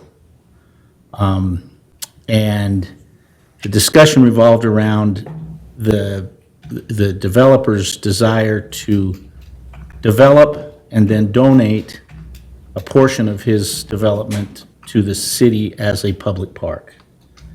And there was quite a bit of discussion back and forth about what that meant and what amenities and things like that. It was mostly kind of an inquiry meeting by the developer to see what we would like to see if we were to accept a park. The one amenity that always kept coming up was pickleball, and so that's kind of what they're planning. So the developer will now take that input from the Citizens Committee, will come up with a conceptual drawing that will show the exact placement of the park in relation to the development. There was also some discussion, Richard Smith was there, it's his ground, and he was very open to possibly expanding the size of the park. So there's some interesting things that came out of the meeting. And so we'll just wait to see kind of the concept of what the developer is proposing, and then at that time, the intent, I think, from the developer's point of view is that they'd like to donate this park at, turnkey with all the development on it in lieu of some of the fees, impact fees that we normally would charge a development like that. And so I think the committee was open to those kinds of discussions, but nothing was, no decisions were made. We're just waiting for them to now come back with a conceptualized drawing, and then we'll kind of make some decisions based on that. So just curious, and maybe you know, or maybe Alan knows, what's the minimum size of a park before we take it as a donation? They had talked about a 3-acre minimum is kind of what's in there, but it specifically isn't spelled out in the code. Right? We don't Oh, have it's a not? standard in code. The discussion implied that there was a 5-acre Yeah, minimum. we have a 5-acre for our parks, right? So, But, Five. so that's when Richard kind of stepped in and said, well, we might be able to squeeze, because the developer originally was about a 3-acre park. But we also, I think the committee was open to at least recommending to this body perhaps a smaller park, as long as it included sufficient parking, pickleball courts, and access to the public, those kinds of things. So we'll see. We'll see where it goes. and can I ask another question? Did they want any play structures in, like, for children? That or- was about a fourth priority, play structures. It was mostly, by the time we Pickleball. discussed what it would take to put 6 pickleball courts on that particular, with sufficient parking for those that would come from outside the development, which is what the intent would be. We couldn't see how you could put much more on there, but they're gonna play with it and see. They may come back with something that's full 5 acres and with all kinds of amenities. I don't know. We'll see. Okay. Councilmember Reister. Yeah, just in regards to the police, I think, there's a few of us that have been in some really good meetings, meeting with the police about some of their future needs and priorities and stuff going in the future. So we're on top of that. It's been a really good relationship. I've enjoyed seeing what they're doing and hopefully helping them with the needs they need in the future. So nothing specific at this time, though. Thank you. And I don't have anything to report. The 88 committee hasn't met, and Res Youth Advisory are just laying in the snow tomorrow, so. Hope they dress warm. Okay, at this time, we have a public hearing scheduled on the annexation of the enclaved properties located at approximately 1076 West Main Street, 5th West, and University Boulevard and Eagle Park into the city of Rexburg. Alan Parkinson brings up this speed on this. Thank you, Council President Walker, council members. The project run, can we bring up the map also? She's trying to get to the map. Basically, what's happening in here is we have two areas that are islands within the city called enclaves, and state statute allows us to bring them into the city in an annexation, even in a forced annexation. Because they are currently receiving some services, whether it's access to public roads, sewer and water. None of these right now are receiving sewer and water, but they do have that access to city services the other way. So we have chose at this point to bring them in and become, kind of clean up the spots within the city that are outside of it. Planning and zoning reviewed this, went through a public hearing, and at that point, they have recommended it to you guys for approval. I would entertain any questions if you have any thoughts or concerns based on this. Do you know where they're all at? Residents express any concerns? We had one that spoke in favor. We had one that was against. It was the landowner right here. And they basically says, we just don't want to do it right now. We know it's going to happen, but we would prefer not to do it now. They weren't out and out upset, but we have discussed with them in the past about this. They know it's coming. They know it's essential. So it wasn't a surprise to them at that point. But they were the only ones that actually showed up at the meeting and presented. Now, the one parcel we're looking at is this portion of our Eagle Park that the city owns. For some reason, it was never brought in. And so we are, at the same time, annexing that too. Okay. Any questions for Al? Okay. Then we'll open this public hearing. The way the public hearing works is those that are in favor of it will come and speak, and then we'll have a time for those that are neutral. Then we'll have a time for those that are against the annexation. So we'll open this public hearing. And is there anyone that's in favor of this action? Seeing none. Anyone in neutral position? Seeing none. Anyone in favor or against, the negative against it? We'll see any. Okay, we'll close this public hearing. And is there any more questions for Alan, or can I entertain a motion that we move forward with this? Alan, was the owner of the one property, did he attend the meeting, or did he send a letter? There were Ted White in favor showed up. He does own property in this section right in here. The other one was the attorney for that property and the manager. They both showed up, but only the attorney stood up and spoke at that time. And there was no written correspondence at all. Okay, ma'am. But we know that all the houses, like everyone was Everybody made was aware. notified. Yes, and we've had many of them call in and just say, explain to us what's going on. And we've explained to them, and they pretty well says, oh, okay, we understand. A lot of them are worried about, are you going to take away what I'm doing now? And we've informed them, this does not change your current status of what you're doing. We're not changing any zoning, so they can continue to do what they're doing because they are grandfathered as is. So we're not forcing them to change. So all that tag behind the propane, it sounds like it's going to be fine, that they can keep it the way that they They can. have it. Because his concern was, can we continue to farm it? Yes, they can, because tag is an allowed use to farm. So it doesn't affect them in any way of what they're currently using that property for. So this doesn't affect any zoning at all? Not at all. We did not change any zoning. It's just strictly annexing it into the city. Okay. Mr. President, I'll make a motion. I move that we approve ordinance number 1327 and consider it first read. Okay, we have a motion, do we have a second? I'll second. Seconded by Colin Erickson. Any discussion? All in favor? Aye. Any opposed? Okay, so that passes as first reading. Then we go into our staff reports. Information technology, Todd, but I guess Patrick's going to do it, on the bid approval for the budget adjustment for our council chambers.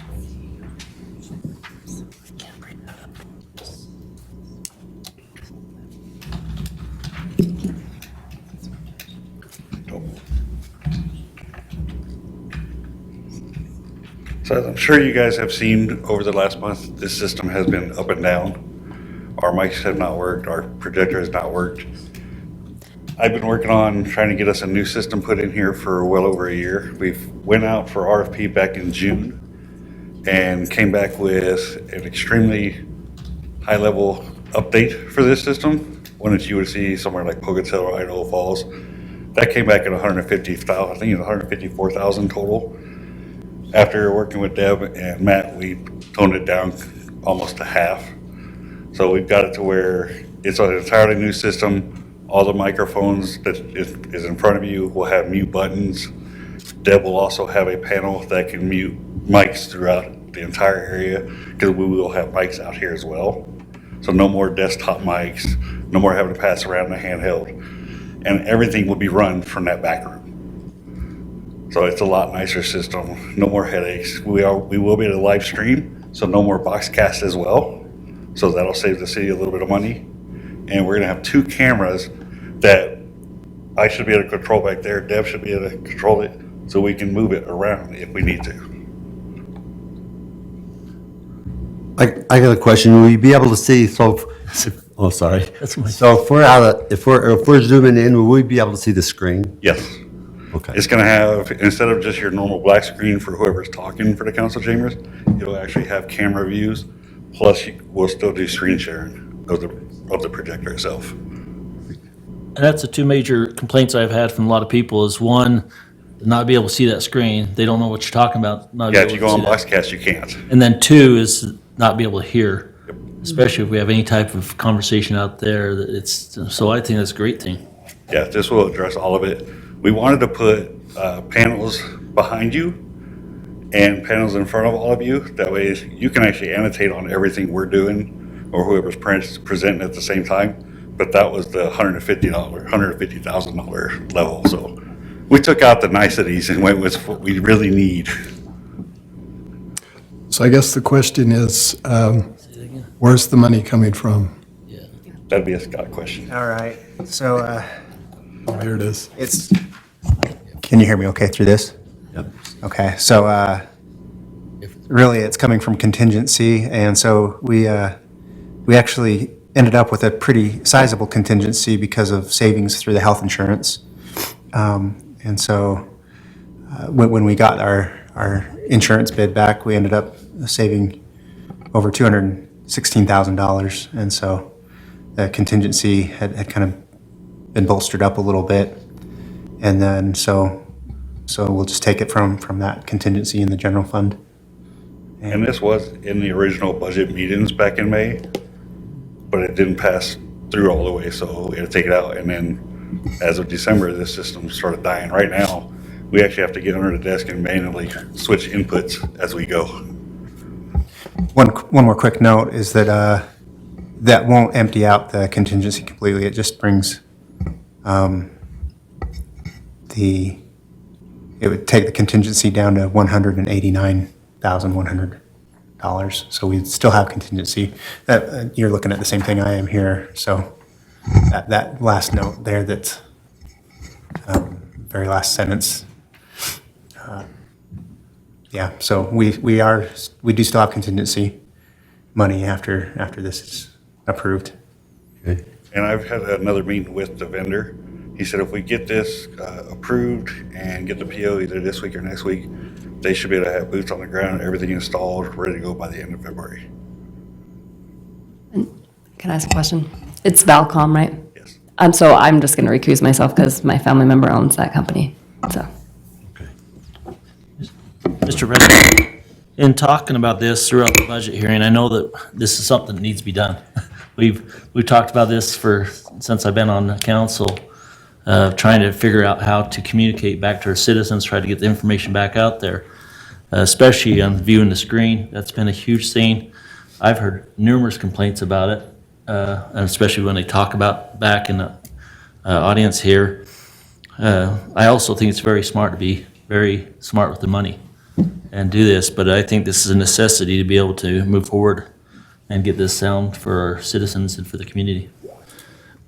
Can I ask, I don't know, I probably wasn't in the budget process for wherever this was discussed, I was. but was there a reason that it was cut from the budget? It was just so expensive that we felt like, and we had to be so tight on the budget, that we said this is one area we could probably save right now because of the budget being so tight. Because it was 200. Yeah, it and was 154,000. Yeah, it was like, wow, that's a lot of money for just. Because Oh, so now- I had been told by legal counsel and several other members of, I think the mayor, and it was one other council member, that they wanted something like Idaho Falls, Pocatello has. So I went as high as I could to meet what they had. So it very possibly could have got through the budget process at half the price. If it would have been this, it probably would have got through. Okay. But to be that high, we just felt like that was not the smartest thing to do right then. Okay, makes sense. I think it's well needed. Very solid. Okay, is there any more questions for Patrick? If not, will entertain a motion to move forward with this. I'll make that motion if you want to move forward with the budget adjustment and approve the budget adjustment for the sound system for this room. Okay. Motion on the table by Colin Erickson, I'll second that. seconded by Eric Erickson. Any more discussion? All in favor? Aye. Any opposed? Okay, that passes. Thank you. Get that stuff up. Okay, and I'll have a finance report from Scott Miller.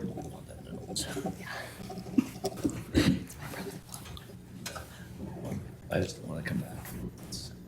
Treasury report.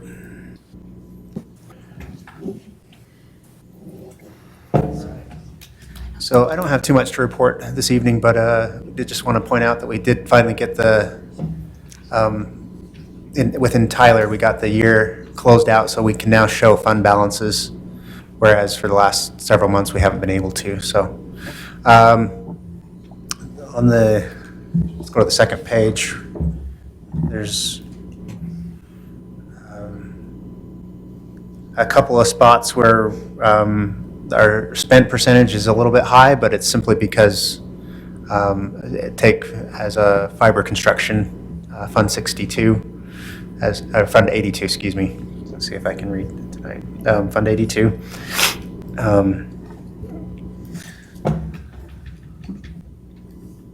It's at 61%, but that's simply because of the progress that we've seen on that.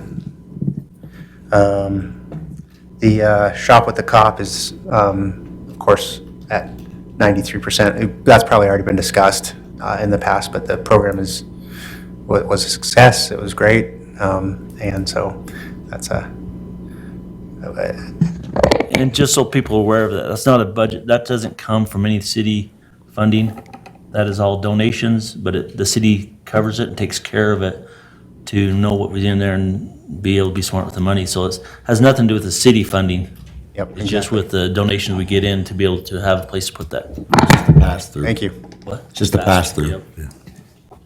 And then we're still showing Fund 93 on here, but the conversation with the ambulance district has gone a different direction, and the county is going to continue to maintain that, at least as things are what we've been told at this point. So that's a line item that will probably just go away. Now, Wait, what do you mean exactly by that? so we added 93 at the beginning of I guess probably at the end of last fiscal year, because there was a plan in place to. Right. So we're not doing that now? So at least according to the county commissioners, I think that they have now made a decision that they're not going to do that. But basically what it came down to is that there was when they looked at the law behind it, they felt that there was a problem with us being able to take that over in the way that we wanted to. The compromise that got made, though, I don't know how familiar everybody is with kind of what got us started on that, but they wanted to make sure that that ambulance district was receiving the interest that it should be within its own fund at the county, and the commissioners have committed that they're going to make sure that that happens from here on out. So really, we're solid on kind of what the goal was originally, but it's not going to be something that's maintained on our books on the city side. So Yeah, the county has but in state statute says the county will provide the ambulance service. So, I think that's. yeah, and we were really kind of looking at, could we kind of take over the bookkeeping element of it, but just as we looked further into the legalities of it, it just really didn't make sense. So Oh, you're shutting down. We were the buzzkill. Dang attorneys anyway.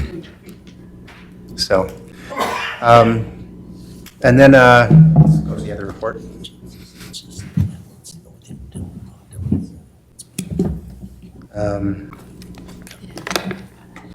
Cash-wise, overall, we've had projects, we've spent quite a bit in the last, during the fall, so we're down a little bit from where we were, but still at $44,953,000. So, yeah, still continue to try to put our money in the best places that we can to earn the most interest that we can. So.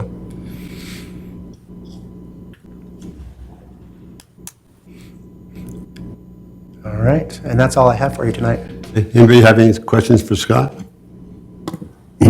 Thanks, Scott. Thank you. Appreciate it. Public Works, Keith, you're on the hot seat.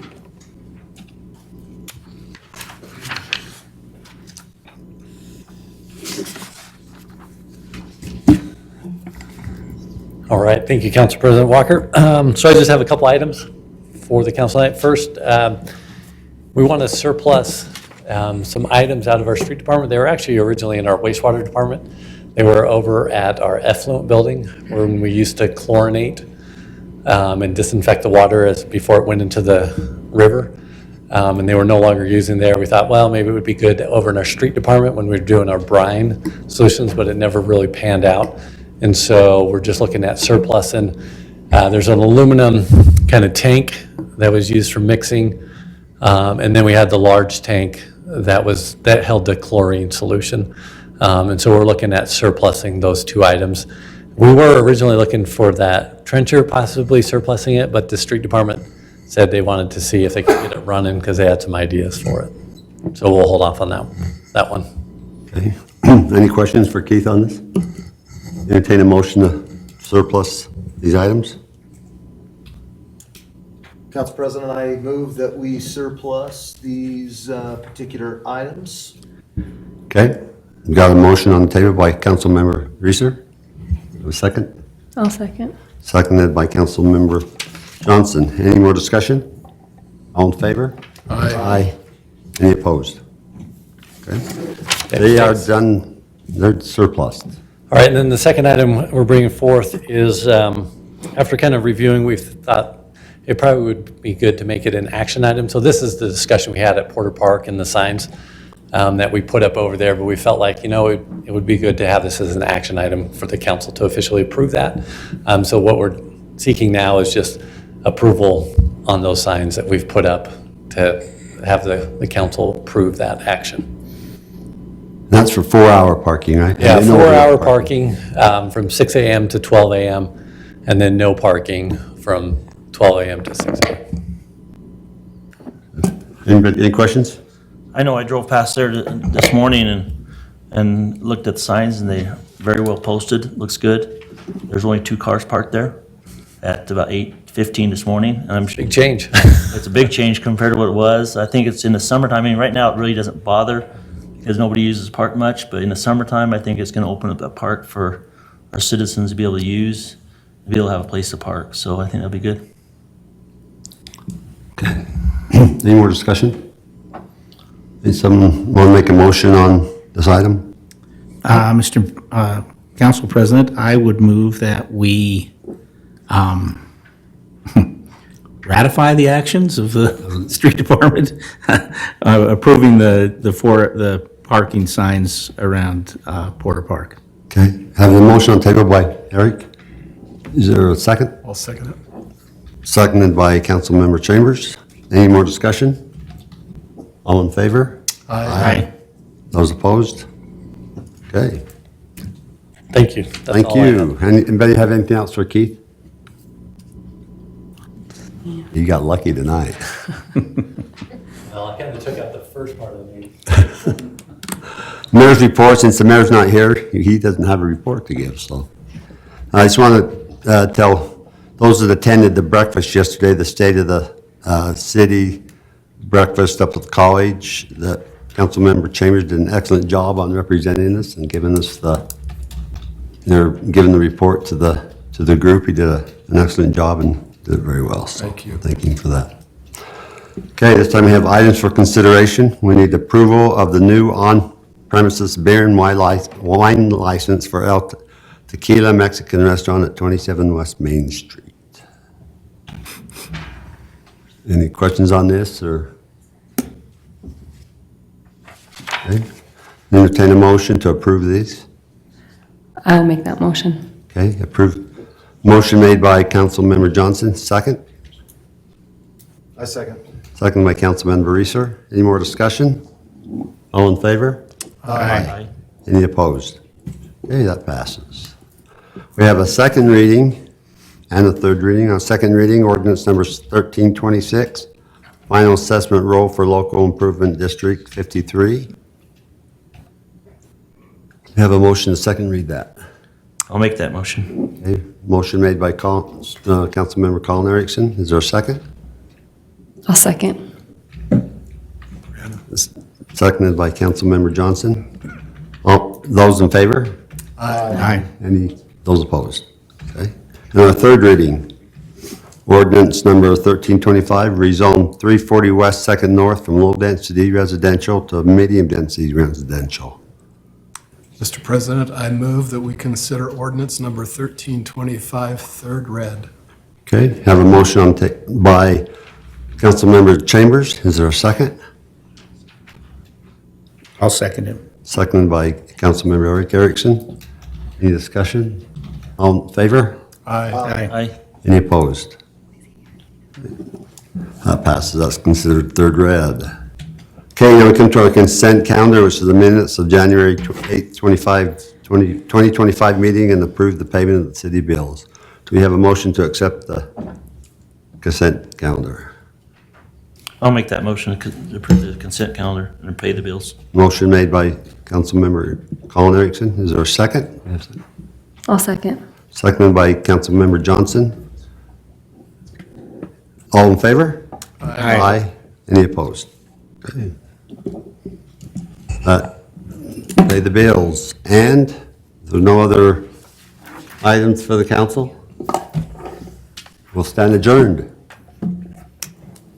I've already done like that. Thanks, everyone, for being here.